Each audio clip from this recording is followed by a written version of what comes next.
Oi, eu sou a Michelle, sejam muito bem-vindos aqui no canal e hoje eu vou responder uma tag para vocês. Já tem muito tempo, eu dei uma olhada aqui nos meus vídeos, parece que tem uns 8 ou 9 meses que eu não respondo a nenhuma tag aqui no canal. E eu acho que tags são uma forma muito divertida de indicar livros, autores, falar sobre literatura aqui com vocês. Então hoje eu vou responder uma tag que se chama Por Amor aos Clássicos. A tradução que eu peguei aqui no Brasil é a tradução do canal Estante Alada, então vou deixar o vídeo dela aqui para vocês assistirem lá. Eu fui procurar esse vídeo, né, para tentar descobrir de quem era originalmente, e eu achei vídeos em inglês, vídeo em espanhol, então eu não sei originalmente de quem é a tag. Eu tô indicando aqui o canal Estante Alada porque foi lá que eu peguei a tradução, tá joia? Então, antes de começarmos mesmo a tag, eu quero te convidar para se inscrever aqui no canal se você está chegando por aí agora, ou se você já assistiu a outros vídeos meus e ainda não se inscreveu, vem cá, se inscreve, isso colabora muito para o crescimento do canal, para que o YouTube divulgue o canal para outras pessoas e assim você me ajuda a compartilhar a literatura, a incentivar outras pessoas a ler e a ler de forma aprofundada, que é o que eu busco aqui no meu conteúdo do canal, lá no Instagram, no meu clube de leitura, aqui no Membros, que é onde a gente faz as leituras coletivas também. Eu busco sempre unir o lado da diversão da literatura com o lado do aprofundamento, que é o que vai de fato conseguir te transformar através dos livros, e isso é um poder maravilhoso, isso é uma mágica que os livros trazem. Então fica por aqui, se inscreve e vamos compartilhar muita literatura. Então vamos lá, as perguntas estão aqui que eu vou ler para vocês. A primeira é: por que e com que frequência você lê os clássicos? Eu praticamente só leio os clássicos, né, gente? E aí, eu quero falar uma coisa com vocês. Quando eu falo assim, eu praticamente só leio clássicos, eu não tô querendo dizer que eu sou melhor do que ninguém. E assim, eu acho que é uma questão de interpretação, né? Se você leva para esse lado, você tá com um probleminha de interpretação. Eu não acho que quem lê clássicos é melhor do que ninguém. Eu também não acho que seja pior do que ninguém. Existem pessoas que se acham superiores do que as outras de fato. Mas isso é de gente que lê clássico, é de gente que só lê alheia, de gente que só lê contemporânea, de gente que só lê fantasia. Isso é de gente. Gente tem defeito, gente tem os seus problemas, tá? Então aqui eu tô dizendo que eu leio basicamente só clássicos porque é o que eu gosto de ler, é o que eu acho que me traz esse aprofundamento que eu acabei de falar com vocês, que é o que eu busco na literatura. Eu busco unir a diversão com o aprofundamento, então para mim é isso que faz sentido. E isso eu encontro muito nos clássicos, que são aqueles livros que já foram provados pelo tempo, né? São livros que realmente eles vêm fazendo efeito na vida das sociedades ao longo de muito tempo. Então, é o que eu gosto de ler, tá, gente? Por isso que eu basicamente só leio clássicos, mas eu não tenho nada contra outro tipo de literatura. Outra coisa, clássico não é um gênero, tá, gente? Não confundam isso. Mas enfim, eu não tenho nada contra outros tipos de literatura, só que é o que faz meu coração bater mais forte. Na hora de escolher, eu acabo indo pro lado dos clássicos, então a frequência que eu leio é o tempo todo. Aí a segunda pergunta é: há um período, lugar ou cultura presente em algum clássico que você leu pouco, mas gostaria de ter lido mais? Eu fiquei pensando, né, sobre as coisas que eu já li, o que eu gostaria de ler mais. Tem muita coisa que eu gostaria de ler mais, todo mundo, né? Mas eu pensei num lugar que eu quero ler mais, porque é um lugar que eu acho muito interessante, muito diferente da nossa realidade aqui do Brasil e que eu leio pouquíssimo, que é o Japão. Eu tenho interesse no Japão, eu gosto de ver vídeos de pessoas que viajam para o Japão, ou de curiosidades, ou de história mesmo relacionada ao Japão, mas eu leio pouquíssima coisa relacionada ao Japão. Que eu me lembro, assim, eu li o ano passado até um livro contemporâneo, tá? Nem foi um clássico, que é Relatos de um Gato Viajante, de uma autora japonesa. A gente leu aqui no Membros, nas leituras coletivas do Membros, e foi muito legal. Senti aquele clima do Japão. Tem um clássico, falando de clássicos, né, já que a tag é sobre isso, que se chama A Casa das Belas Adormecidas, que é um livro que mexeu muito comigo e é um livro japonês. Tem um livro que se chama Musashi, que são 3 volumes que eu tenho muita vontade de ler também. Enfim, eu tenho vontade e tô com cada vez mais vontade de conhecer mais o Japão através dos livros. Então, eu vou trazer essa resposta aqui para essa pergunta. Aí a próxima, terceira. Que livro atual você acha que será um clássico daqui a 100 anos? E aí eu trouxe aqui Harry Potter, porque eu acho, sinceramente, que Harry Potter já está se tornando um clássico. A gente, como eu falei, clássico não é um gênero, então a gente tem alguns critérios para a gente dizer que um livro é clássico. Um dos critérios é o teste do tempo, que eu citei. E Harry Potter, ele já está sobrevivendo ao teste do tempo, porque ele já foi publicado, eu acho que há mais de 20 anos, né? Foi publicado há quanto tempo Harry Potter? Deixa eu ver a data certa aqui.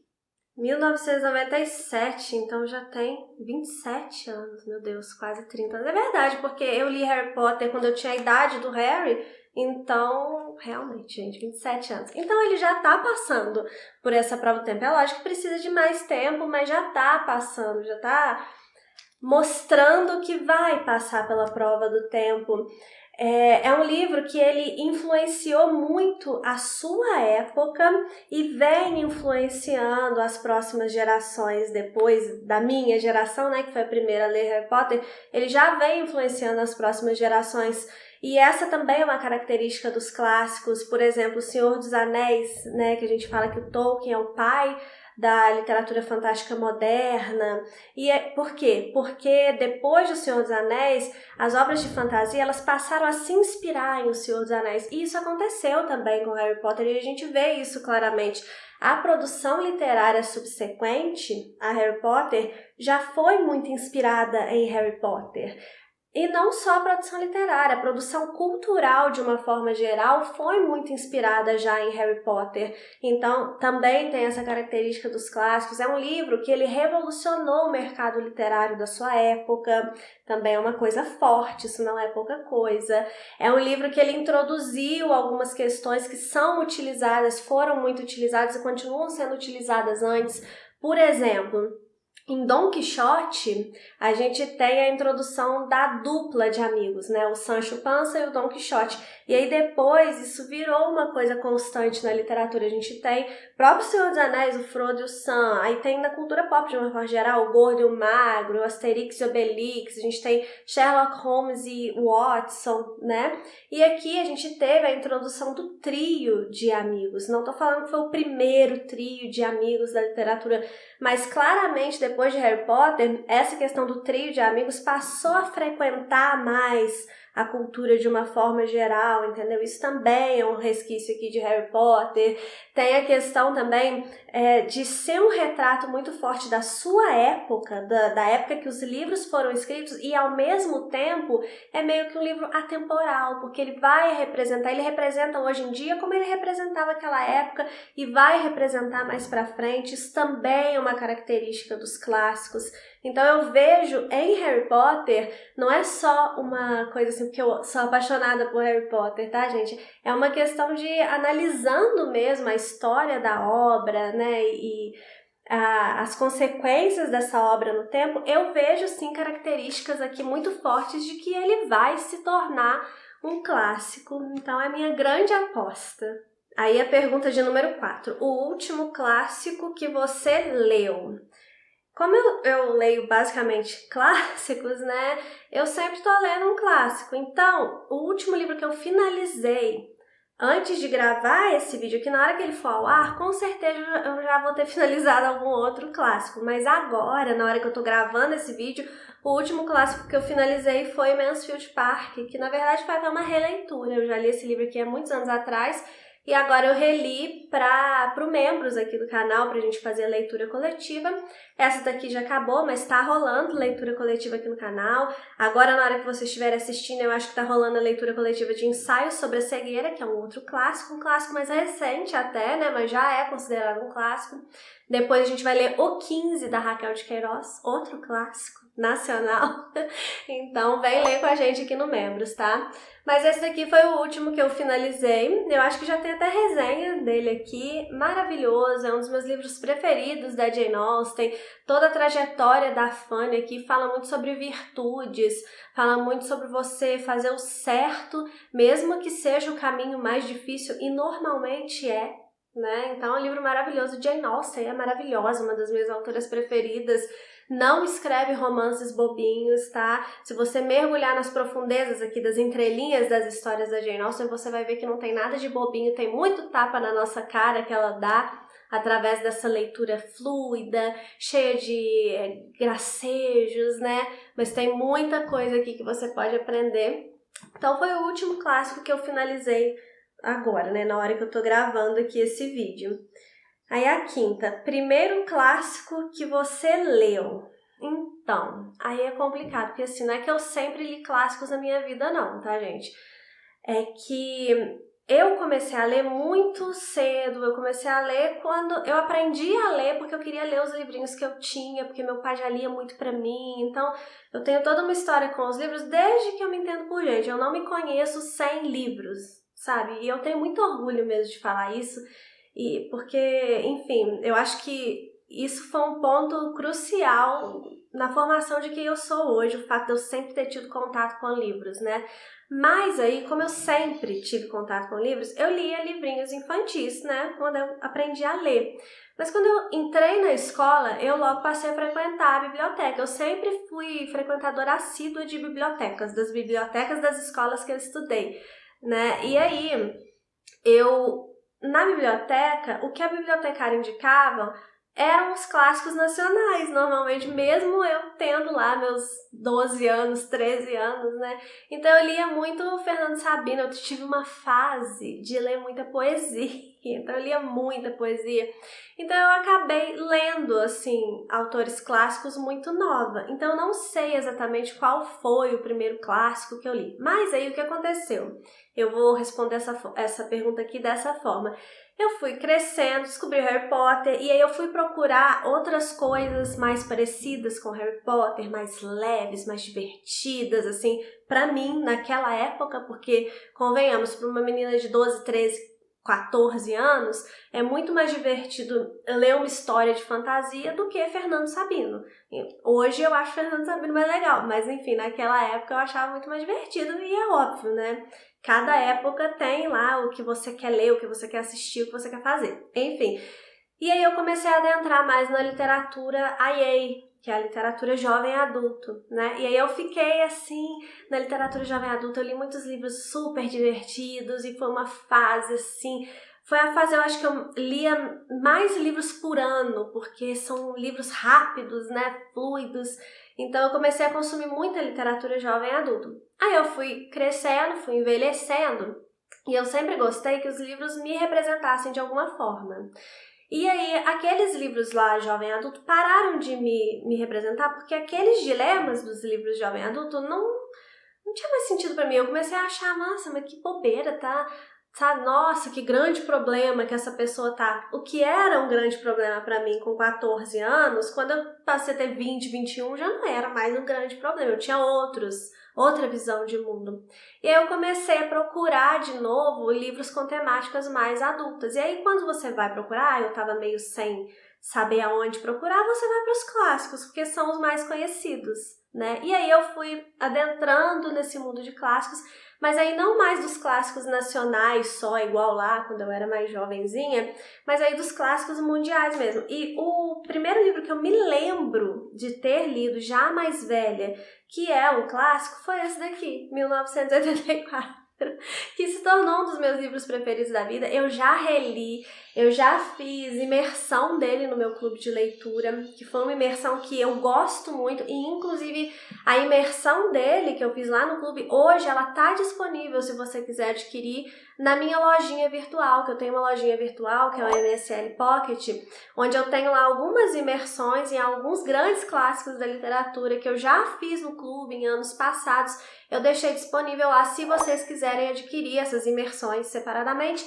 Uma delas é 1984. Então depois vai lá dar uma olhada, o link tá aqui na descrição, tem 1984, tem umas outras lá também, livros interessantíssimos.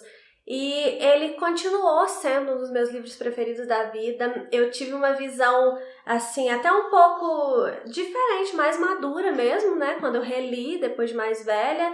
Mas foi um livro que eu já gostei desde a primeira vez. É um livro que eu acho que ele é fluido, eu acho que ele é bem fácil.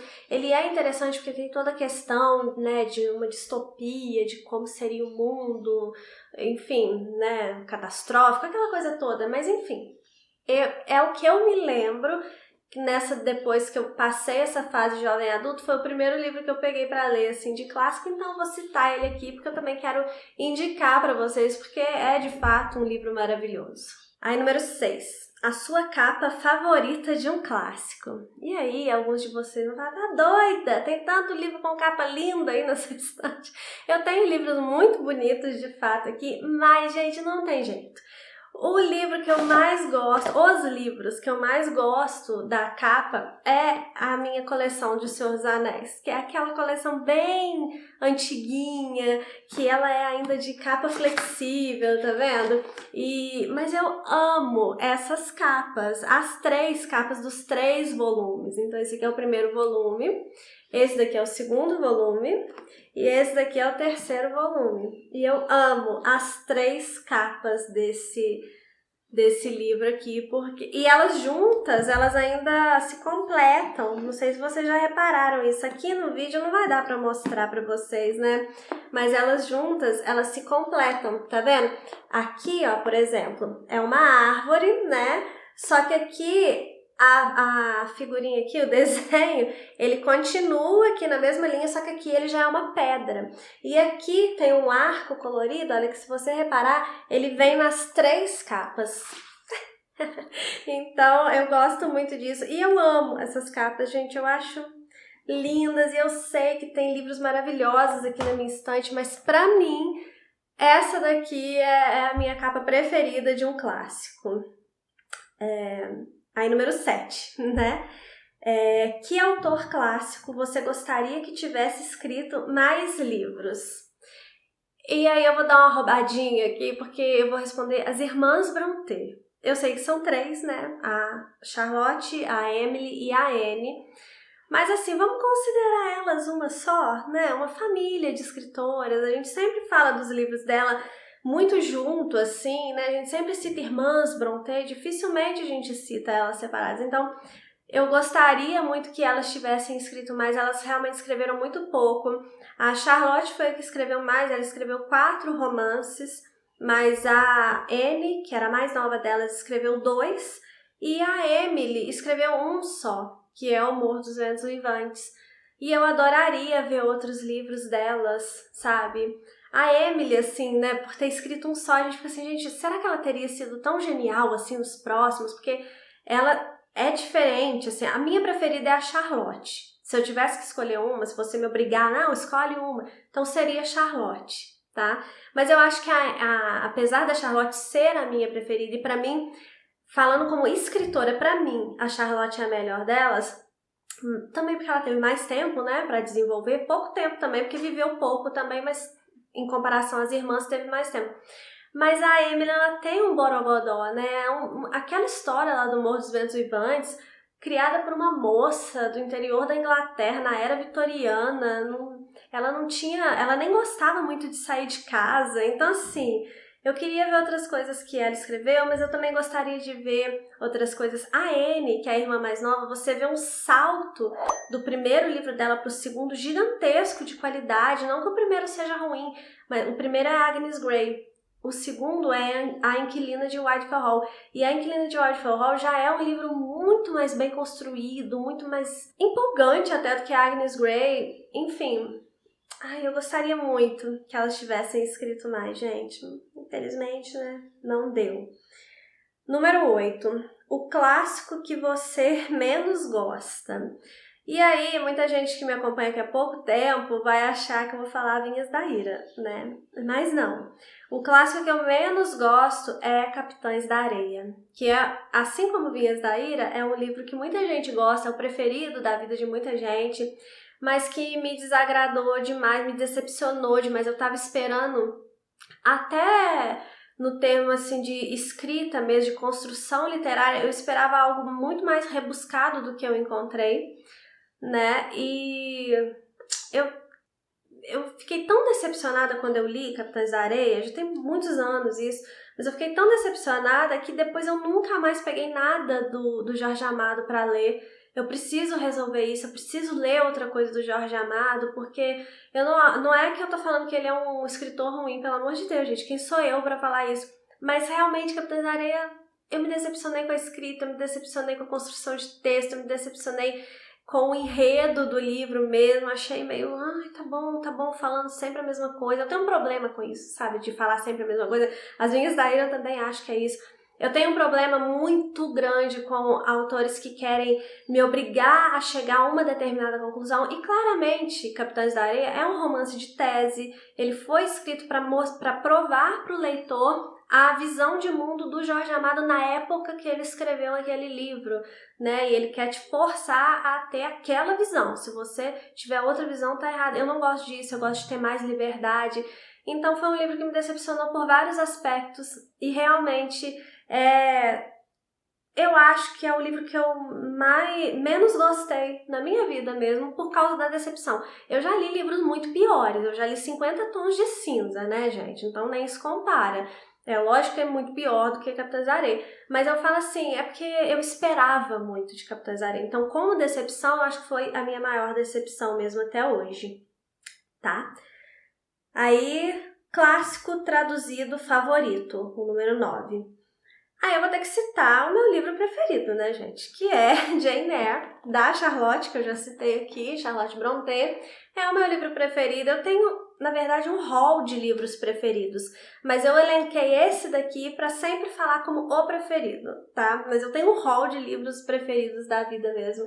Mas esse daqui acho que é o preferido e é um clássico traduzido, né? Ele foi escrito originalmente em inglês, a autora, a Charlotte Brontë, era inglesa, escreveu durante a era vitoriana, enfim. Então eu vou citar aqui Jane Eyre, não posso citar outro. Agora o item de número 10 da tag. Clássico moderno favorito. E ela coloca aqui, escrito após 1900. Então eu vou citar um livro que foi publicado em 1951, que eu amo, que é O Apanhador no Campo de Centeio. É um livro que muita gente tem raiva do protagonista e acaba não gostando do livro porque o livro é narrado pelo protagonista, o Holden, né?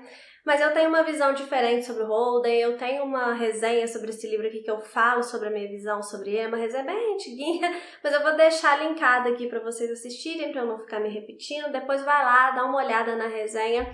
Eu gosto do Holden, eu compreendo o Holden, eu sei que ele é chato, eu sei que ele é mal educado às vezes, mas eu compreendo que é um garoto traumatizado e eu compreendo todo esse percurso do Holden aqui. Acho que faz muito sentido, acho que é um livro muito delicado, acho que é um livro muito sensível e é um livro que me tocou muito profundamente, muito, muito, muito profundamente, gente. Eu amei esse livro aqui. É um dos preferidos da minha vida também. Eu falei que eu tenho um hall de preferidos, ele tá nesse hall também. Assim como eu já citei aqui, 1984, O Senhor dos Anéis, Harry Potter, tudo tá no meu hall de livros preferidos. Então fica aqui a minha indicação para que vocês leiam O Apanhador no Campo de Centeio e tenham paciência com o Holden, tenham um motivo para ele ser assim, tá, gente? Eu sou a defensora do Holden, né? Aí é número 11 agora, né? Lugares em livros clássicos favoritos que você gostaria de visitar. Eu pensei sobre dois aspectos, né? Se eu pudesse, tipo assim, voltar no tempo, sabe? Se eu pudesse qualquer lugar, em qualquer momento, assim, de livros clássicos que eu já li, eu gostaria muito de visitar a Era Vitoriana. Eu não gostaria de morar, de viver na Era Vitoriana, mas se eu pudesse ir lá, experimentar ali, ver como é que era e tal, e voltar para hoje em dia, eu adoraria fazer essa viagem no tempo, é o que eu mais gostaria de fazer, sem dúvida, porque eu gosto muito da literatura vitoriana. Então, seria lá. Agora, pensando no mundo real, né? Um lugar que eu gostaria muito de visitar hoje em dia é a Grécia, porque eu tô apaixonada por teatro grego, né? Desde que eu comecei a ler teatro grego no final do ano passado, vocês já devem estar cansados de me ouvir falar, né? Que eu tô apaixonada por teatro grego, mas eu tô. E aí eu tô muito... É lógico que a gente pensa na Grécia, sempre é um lugar assim, nossa, seria legal visitar, né? Mas era só isso pra mim, um lugar que seria legal visitar. Hoje em dia, é uma das minhas prioridades, assim, se eu puder fazer uma viagem dessas assim, sabe? É uma das minhas prioridades, eu gostaria muito de ir lá visitar as ruínas mesmo que tem na Grécia e por causa do teatro grego, por causa, né, de pensar assim, nossa, por causa do que a gente lê lá nas peças e de saber, né, onde Sófocles, onde Eurípides, onde Ésquilo passaram, Aristóteles, enfim, gente, eu gostaria muito no mundo real de visitar hoje a Grécia e isso foi um interesse mesmo que veio por causa do teatro grego. Número 12. Primeiro clássico que você recomendaria a uma criança. E aí é difícil porque depende da faixa etária, né? Mas eu tentei buscar um livro que tanto as crianças mais velhas podem ler sozinhas, como as crianças mais novinhas, os pais podem ler para ela, que é O Hobbit, do Tolkien. Eu acho que apresentar Tolkien para as crianças é muito válido, porque Tolkien trata muito de valores, de virtudes, de amizade, de fazer o certo ao invés de fazer só o que o seu coração manda, porque às vezes o seu coração não manda você fazer o certo. E Tolkien, ele tem muito essa coisa meio educativa mesmo, e ele traz mensagens muito positivas e muito importantes da gente apresentar para as crianças, para os adultos também, mas se você puder apresentar desde a infância. E O Hobbit é uma história divertidíssima, é uma grande aventura. Então é um livro que vai chamar a atenção das crianças, vai prender a atenção das crianças, tanto das que você estiver lendo para elas, quanto das que forem ler esse livro sozinha. E não é um livro difícil, é um livro super simples. Às vezes a gente pensa em Tolkien e acha que vai ser super difícil, né? Não, esse livro aqui é muito simples de ser lido, muito fluido. Então eu vou indicar O Hobbit aqui para as crianças. Eu acho que vocês deveriam incentivar as crianças a ler Tolkien. Tolkien tem livros até mais infantis aqui do que O Hobbit. O Hobbit é infanto-juvenil, né? Mas ele tem livros bem infantis, tipo Senhor Boaventura, Roverando, que eu tenho aqui e já li, e também é muito legal. Então, leia Tolkien aí para as crianças, ou dê Tolkien para as crianças lerem, se as crianças aí já leem sozinha, que eu acho que vai valer muito a pena, tá? Aí 13. Clássico que você acha que tem o título errado e como você renomearia. Não é que eu acho que tem o título errado, tá, gente? Mas assim, é um livro que ele traz o nome de uma personagem na capa, só que na verdade são dois protagonistas e pelo fato de ter o nome de uma protagonista só, isso nos engana, de certa forma, que é aqui Ana Karenina. Porque a Ana é uma protagonista, mas a gente tem o Lievin também, que é o outro protagonista. E a história dos dois vai seguir em paralelo e a gente vai fazer comparações ali das escolhas e as consequências de cada um. Então, é um livro que eu gosto do título, Ana Karenina. O título foi escolhido por um motivo comercial. Na época que esse livro foi publicado, era comum esses livros com nome de personagem na capa, isso chamava muita atenção. Então, é um motivo de marketing mesmo, assim. E eu acho bonito, Ana Karenina, né, e tal, mas talvez seria melhor os títulos que foram considerados antes. Foi considerado, que não são super bons também não, mas eu acho que para representar a história, talvez seria melhor. Podia ser dois casamentos, também pensaram em dois casais, pensaram em duas famílias. Então talvez desses aí eu escolheria dois casamentos, que para mim é o que representa melhor a história. Não acho um título lindo também não, mas representa melhor a história. Então eu vou responder aqui Ana Karenina mesmo. E aí, acho que a última pergunta, clássico que você recomendaria a todos? Nossa, tem muitos clássicos que eu recomendaria a todos. Todos esses clássicos que eu mostrei aqui, eu recomendaria a todos. Capitães da Areia que eu não gostei, né? Mas vai que você gosta, então leia para tirar sua própria opinião. Jane Eyre eu falei que é meu livro preferido, então obviamente eu recomendaria a todos, mas eu quero trazer aqui uma recomendação do maior autor brasileiro de todos os tempos. Eu considero o maior autor de língua portuguesa de todos os tempos, que é o meu autor preferido, Machado de Assis. Então eu vou indicar para vocês aqui Dom Casmurro. Na verdade, leia qualquer livro, né? Qualquer romance do Machado de Assis. Mas eu vou trazer Dom Casmurro porque quando a gente fala em Machado de Assis, a gente pensa logo em Dom Casmurro, né? Então, leia o grande romance nacional. Gente, eu tô brincando aqui, não existe isso de o grande romance nacional. Na minha opinião, o romance que simboliza a literatura nacional, para mim, é Dom Casmurro. O meu romance preferido do Machado de Assis é Quincas Borba, na verdade. Mas eu acho que Dom Casmurro é um grande romance nacional que representa bem a literatura brasileira, o melhor da literatura brasileira. É um livro, sim, muito legal. Não é um livro difícil de ler. Tira essas amarras. Às vezes você é apresentado a Machado de Assis na escola e você fica com aquela impressão da escola. Só que na escola você era uma pessoa mais nova, mais imatura, sem experiência de vida. Hoje você é outra pessoa.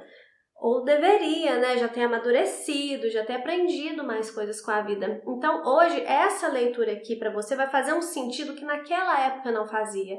Você é uma pessoa diferente. Então, deixe seus traumas com Machado de Assis de lado aí e leia Dom Casmurro. E eu quero finalizar essa tag aqui de clássicos apresentando o grande clássico da literatura nacional, na minha opinião, o maior autor de língua portuguesa de todos os tempos. Eu sou completamente apaixonada por Machado, então eu vou indicar aqui um livro que eu recomendo a todos, nós brasileiros aqui principalmente, é que você leia sim Machado de Assis, tá bom? É isso, gente. Espero que vocês tenham gostado. Se vocês quiserem responder a tag aqui nos comentários, eu vou gostar de ver as respostas de vocês. Se vocês forem responder no canal de vocês aí, me marca para que eu veja as suas respostas também, ou no Instagram, tá bom? Me marca, porque eu quero ver. Um beijo e até o próximo vídeo.